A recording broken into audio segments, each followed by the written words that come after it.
topics. The first that we'll be talking about is the UX of Lego interface panels. So growing up, I was a massive Lego fan. So never would I ever imagine that the toy growing up and the interface panels growing up would be connected to my real life job. But it's so cool the way that this is broken down. So the article is from interactionmagic.com. I'm going to read the intro paragraph just to kind of set the scene. I highly recommend we'll link out the article, but the visuals are so cool. Anyways, this is again from August 2020, a little outdated, but still a great read. Piloting an ocean exploration ship or Martian research shuttle is a serious business. Let's hope the control panel is up to scratch. 2 studs wide and angled at 45 degrees, the ubiquitous 2x2 decorated slope is a Lego minifigures interface to the world. These iconic low-resolution designs are a perfect tool to learn the basics of physical interface design.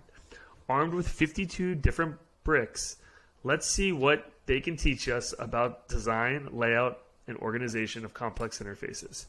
Welcome to the world of Lego UX design. Yeah, and I saw the article. I was really blown away with. The other thing I want to just call out real quick is that there's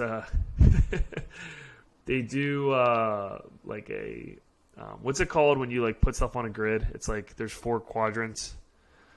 But whatever, there's 4 quadrants, and one of them is organized, no screen, chaotic, and all screen, and then they actually graph where each interface kind of like lands on. So it's a very like creative way to demonstrate physical, interface design, which I have no background in. But Mustafa, what are your thoughts? No, I thought it was really interesting, especially when they were talking about, they looked at Soviet panel design, which again, these are things which you realize these were UX problems when designing like these big mega computers.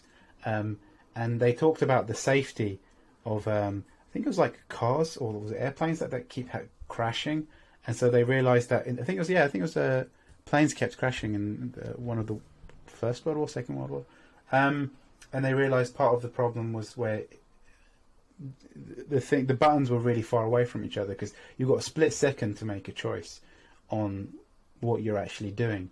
And so they started breaking down things by sound, by touch, by distance.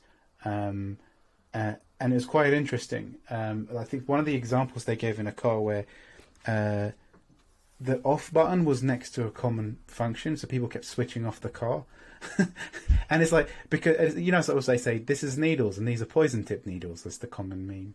So it's like, when actually designing interfaces, you have to think about the super buttons, or super actions, which will do something like the destructive or creative actions should be separated from things which are like common dismissive actions, which is like, that are not important to the overall experience. So I don't know if it's like really detailed, and it's just Lego, but I mean, it's like breaking down and how you actually break down.